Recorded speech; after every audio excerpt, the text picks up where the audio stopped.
Hai teman-teman, kembali lagi di asistensi GI 120 pengantar statistika dengan materi distribusi sampling dan estimasi.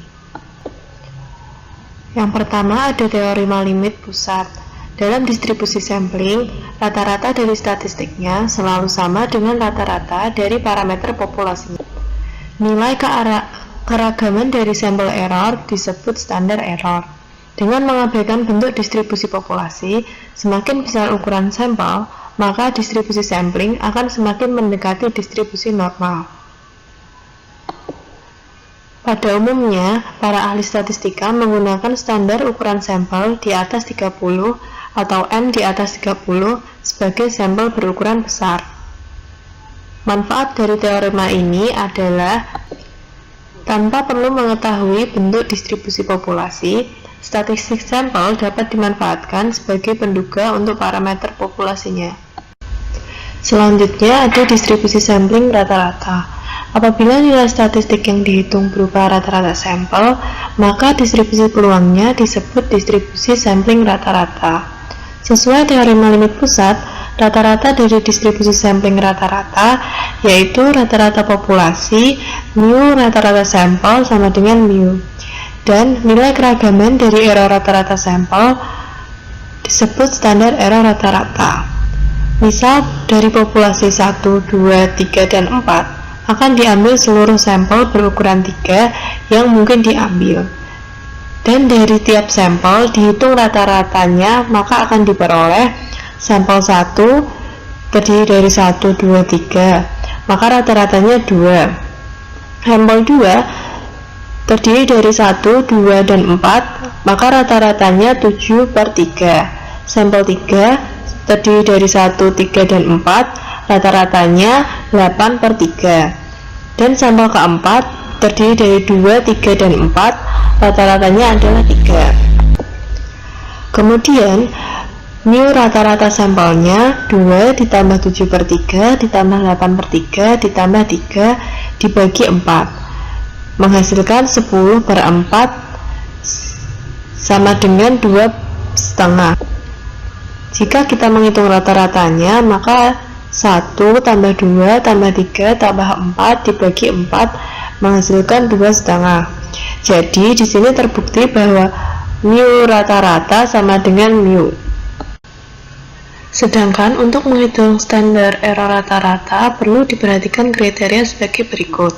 Jika populasi tidak berhingga atau infinite, atau anggota populasinya tidak dapat dihitung, dan jika populasinya berhingga atau finite, dan sampel per populasi kurang dari 0,05, dan jika populasinya berhingga dan sampel diambil dengan pengembalian, maka standar error rata-ratanya dihitung sebagai standar error dibagi akar N. Sedangkan untuk populasi berhingga atau finite dengan N per N lebih besar dari sama dengan 0,05, dan jika populasi berhingga dan sampel diambil tanpa pengembalian, maka standar error rata-ratanya dihitung dengan standar error dibagi dengan akar N dikali dengan akar N dikurangi N dibagi N-1.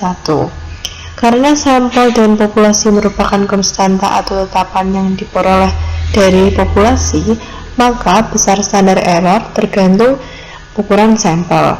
Semakin besar ukuran sampel, standar errornya akan semakin kecil. Untuk standar baku dari distribusi sampling rata-rata dihitung dengan Z sama dengan rata-rata dikurangi dengan mu rata-rata dibagi standar error rata-rata, atau rata-rata dikurangi mu dibagi standar error per akar N. Kemudian ada distribusi sampling proporsi. Apabila nilai statistik yang dihitung berupa proporsi sampel, maka distribusi peluangnya disebut distribusi sampling proporsi. Sesuai teorema limit pusat, rata-rata dari distribusi sampling proporsi adalah proporsi populasi, dan nilai keragaman dari error proporsi sampel disebut standar error populasi. Misal populasi 1, 2, 3, dan 4 akan diambil sampel berukuran 3 yang mungkin diambil, dan dari setiap sampel akan dihitung populasi data yang bernilai lebih dari 2, maka akan diperoleh sampel 1 terdiri dari 1, 2, 3, proporsi sampelnya adalah 1/3. Sampel 2, 1, 2, dan 4, proporsi sampelnya adalah 1/3. Sampel 3, 1, 3, dan 4, proporsinya adalah 2/3. Sampel 4, 2, 3, dan 4, proporsinya adalah 2/3. Maka dapat dihitung mu proporsinya adalah 1/3 ditambah 1/3 ditambah 2/3 ditambah 2/3 sama dengan 2/4 sama dengan 0,5. Proporsinya sama dengan 2/4 atau 0,5. Jadi di sini terbukti bahwa mu proporsi sama dengan proporsi.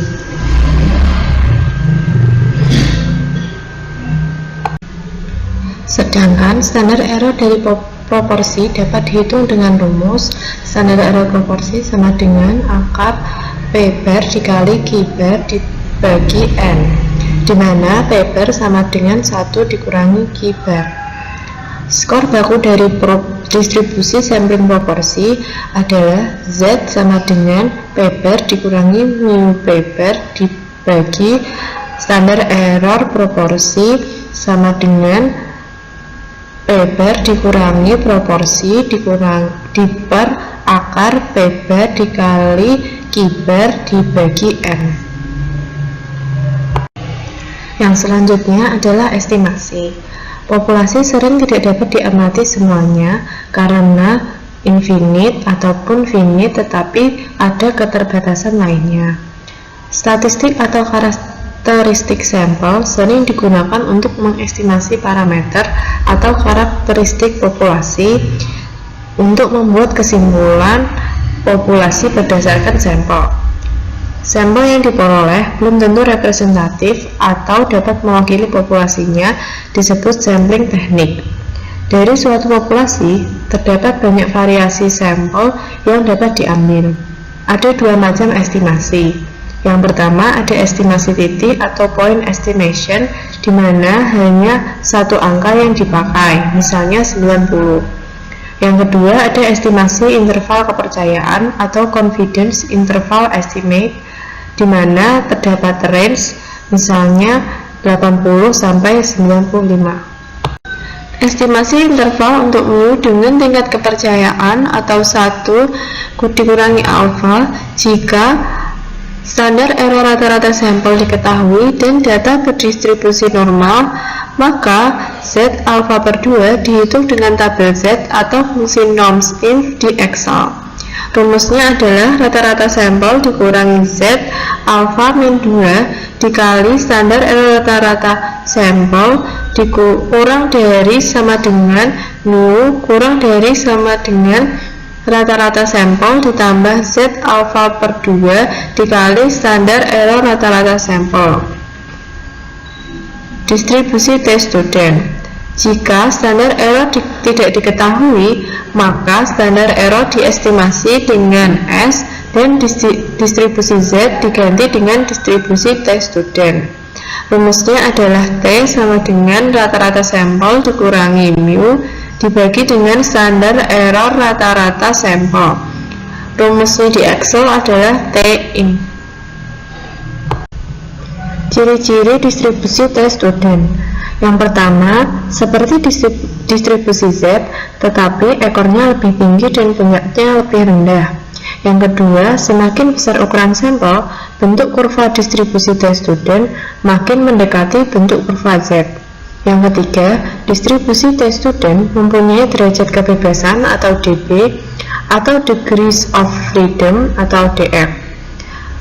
Kemudian, untuk mengestimasi rata-rata dari satu populasi digunakan dB sama dengan N-1.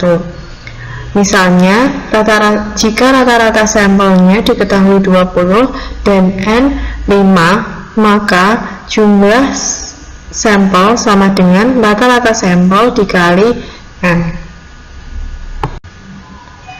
Jika 4 anggota sampel dipilih secara bebas, yaitu X1 sama dengan 15, X2 sama dengan 24, X3 sama dengan 35, dan X4 sama dengan 16, maka agregat sampel kelima atau X5 tidak bebas dipilih lagi. Supaya jumlah sampel sama dengan 100, maka X5 sama dengan 10.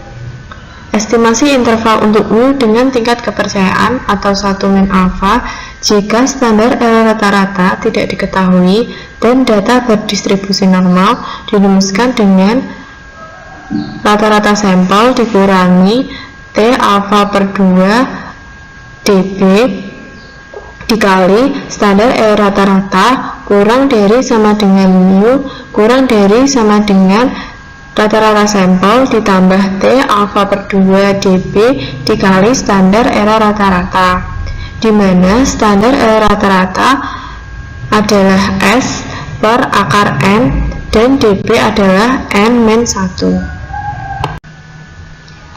T alfa per 2 bisa dihitung dengan yang pertama tabel distribusi T student dan yang kedua fungsi T-inf di Excel. Rumus standar error rata-rata adalah S per akar N dan distribusi T itu berasal dari default SPSS.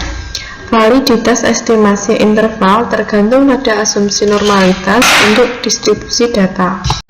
Kemudian ada estimasi untuk proporsi. Interval estimasi untuk P dengan tingkat kepercayaan atau 1 min alfa adalah P bar dikurangi X alfa per 2 dikali dengan standar error rata-rata proporsi kurang dari sama dengan P kurang dari sama dengan P bar ditambah X alfa per 2 dikali standar error rata-rata proporsi dengan batas bawah P kurang dari X alfa per 2 dikali standar error rata-rata proporsi kurang dari P dan batas atasnya adalah P kurang dari sama dengan P bar ditambah X alfa per 2 dikali standar error rata-rata proporsi.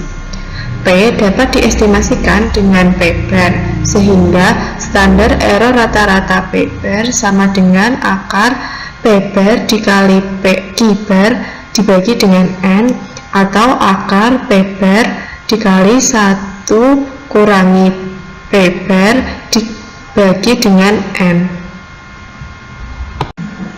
Selanjutnya kita akan masuk pada latihan soal.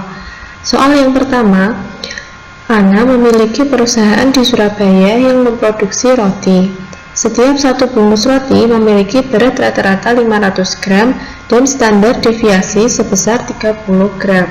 Jika diambil 36 bungkus roti secara acak dari populasi yang terdiri dari 1000 bungkus roti, berapakah probabilitas rata-rata berat sampel akan lebih dari 510 gram? Dari soal tersebut dapat diketahui mu-nya adalah 500 gram, standar bakunya atau standar errornya 30 gram, sampelnya 36 dan populasinya 1000. Ditanya probabilitas rata-rata sampel yang lebih besar dari 510. Pertama, kita akan mencari N per N, yaitu 36 dibagi 1000 sama dengan 0,036, yang berarti kurang dari 0,05. Maka standar error rata-ratanya dapat dihitung dengan standar error dibagi dengan akar N sama dengan 30 dibagi dengan 36, yaitu 30 per 6 sama dengan 5. Untuk Z sama dengan rata-rata sampel dikurangi mu dibagi dengan standar error rata-rata sampel, yaitu 510 dikurangi 500 dibagi dengan 5 sama dengan 10 per 5 atau 2. Probabilitas untuk X lebih besar dari 410 sama dengan probabilitas dari Z lebih besar dari 2 sama dengan 1 dikurangi 0,9772, yaitu 0,0228. Nah, angka ini bisa dilihat di tabel normal kumulatif. Kemudian jangan lupa untuk menggambar kurvanya. Yang pertama, dengan menarik garis di tengah kurva sebesar 500 sesuai dengan mu yang diketahui, kemudian menaruh angka 510 di kanan dari mu-nya.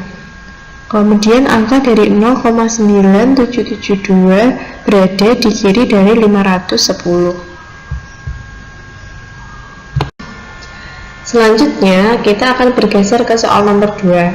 Universitas IPB melakukan penelitian terhadap 200 mahasiswa yang menyukai coklat.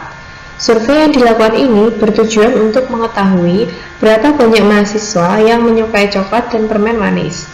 Dari penelitian tersebut, diketahui bahwa sebanyak 25% mahasiswa menyukai coklat dan permen manis.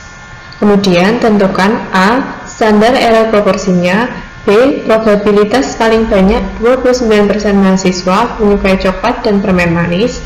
C. Jika diketahui tingkat kepercayaan 98%, maka tentukan interval estimasi proporsi untuk mahasiswa yang menyukai coklat dan permen manis, sertai juga dengan interpretasinya.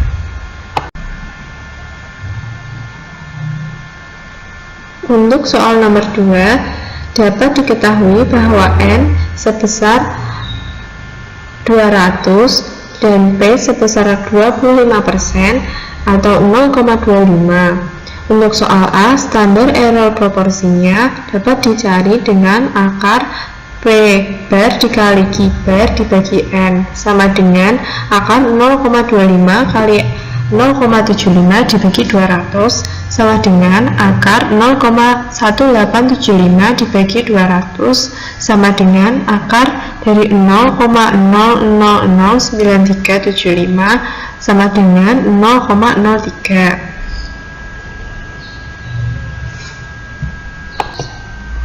Untuk soal yang B, probabilitas proporsi kurang dari sama dengan 29% dapat dicari dengan rumus Z sama dengan P bar dikurangi P dibagi standar error proporsi sama dengan 0,29 dikurangi 0,25 dibagi 0,03 sama dengan 0,04 dibagi 0,03 sama dengan 1,33, sehingga probabilitas dari proporsi yang kurang dari sama dengan 29% sama dengan probabilitas Z yang kurang dari sama dengan 1,33, yaitu 0,9082 yang dapat dilihat di tabel normal kumulatif. Dari soal nomor 2 tadi dapat digambarkan kurva dengan menarik garis di tengah kurva sebesar 25% sesuai dengan proporsi yang diketahui. Kemudian menaruh angka 29% di kanan dari proporsinya dan angka 0,9082 berada di sebelah kiri dari 29%.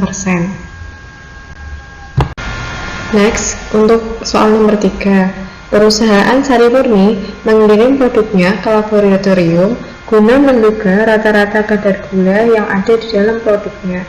Pengujian tersebut dilakukan sebanyak 15 kali analisa. Dari hasil analisa tersebut, diketahui bahwa kadar gula dalam jus rata-ratanya 210 mg dan standar deviasinya 30 mg. Tentukan rata-rata kadar gula dari jus tersebut dengan tingkat kepercayaan 95%. Hipotesisnya diterima atau ditolak jika rata-rata kadar gula yang diterima adalah 190 mg.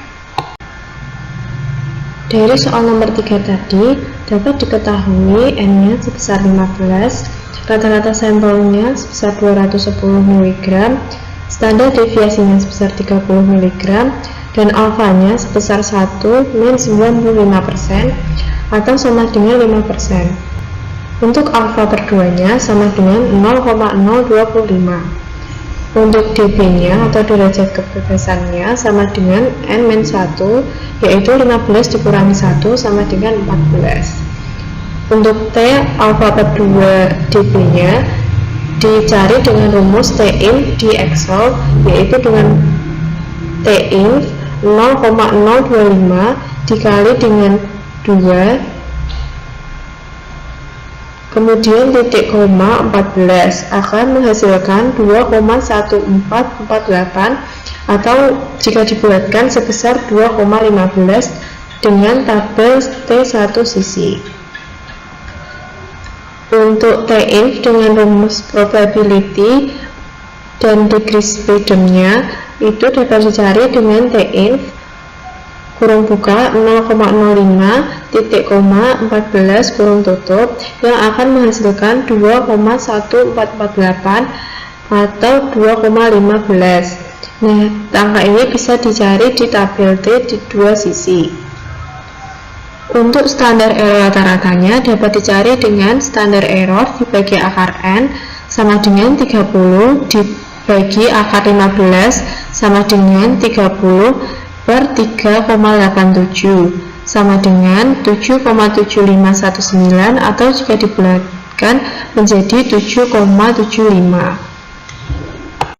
Nah, untuk interval estimasinya dapat diketahui dengan rumus rata-rata sampel dikurangi T alfa per 2 dB dikali dengan standar error rata-rata sampel kurang dari mu kurang dari rata-rata sampel ditambah dengan T alfa per 2 dB dikali standar error rata-rata sampel. Kemudian kita masukkan angkanya, yaitu 210 dikurangi kurung buka 2,15 dikali 7,75 kurang dari sama dengan mu, dan batas atasnya kurang dari sama dengan 210 ditambah 2,15 dikali 7,75. 210 dikurangi 16,62 kurang dari sama dengan mu kurang dari sama dengan 210 tambah 16,62 yang menghasilkan 193,38 kurang dari sama dengan mu kurang dari 226,62. Untuk interpretasi dan kesimpulannya, yaitu dengan tingkat kepercayaan 95%, interval estimasi kadar gula yang ada di dalam jus adalah 193,38 mg sampai dengan 226,62 mg, sehingga hipotesisnya ditolak karena nilai yang telah ditentukan sebelumnya, yaitu 190 mg, tidak termasuk dalam interval estimasi. Nah, untuk soal terakhir, soal nomor 4, Sweet Bakery memproduksi cheesecake dengan berat bersih menyebar normal dengan simpangan baku rata-rata 7 gram. Setelah ditimbang dengan seksama, diperoleh berat bersih rata-rata dari cheesecake-nya sebesar 120 gram. Hitunglah interval estimasi dengan tingkat kepercayaan 95%. Hipotesisnya diterima atau tidak jika rata-rata berat cheesecake yang diterima adalah 110 gram. Dari soal nomor 4 tadi dapat diketahui standar error rata-ratanya sebesar 7 gram, rata-rata sampelnya sebesar 120 gram, alfanya sebesar 1 dikurangi 95%, yaitu 5%, maka alfa per 2 nya dapat diperoleh 0,025. Untuk Z alfa per 2 sama dengan Z 0,05 sama dengan minus 196 yang dimutakan menjadi 1,96. Nah, angka ini dapat dilihat di tabel normal inverse. Untuk interval estimasinya dapat diperoleh dengan rumus yang atas batas bawahnya rata-rata sampel dikurangi Z alfa per 2 dikali standar error rata-rata sampel kurang dari mu. Untuk batas atasnya mu kurang dari sama dengan rata-rata sampel ditambah Z alfa per 2 dikali standar error rata-rata sampel. Kemudian dimasukkan angkanya, yaitu 120 dikurangi kurung buka 1,96 dikali 7 kurung tutup kurang dari mu kurang dari sama dengan 120 ditambah kurung buka 1,96 dikali 7 kurung tutup. Kemudian 120 dikurangi 13,72 kurang dari sama dengan mu kurang dari 120 ditambah 13,72. Nah, diperoleh 106,28 kurang dari mu kurang dari 133,72. Untuk interpretasi dan kesimpulannya yaitu dengan tingkat kepercayaan 95%, interval estimasi berat rata-rata cheesecake-nya adalah 106,28 gram sampai 133,72 gram, sehingga hipotesisnya diterima karena nilai yang telah ditentukan sebelumnya yaitu 110 gram termasuk dalam interval estimasi. Sekian materi distribusi sampling dan estimasi. Semoga bermanfaat. Terima kasih. Stay healthy semuanya.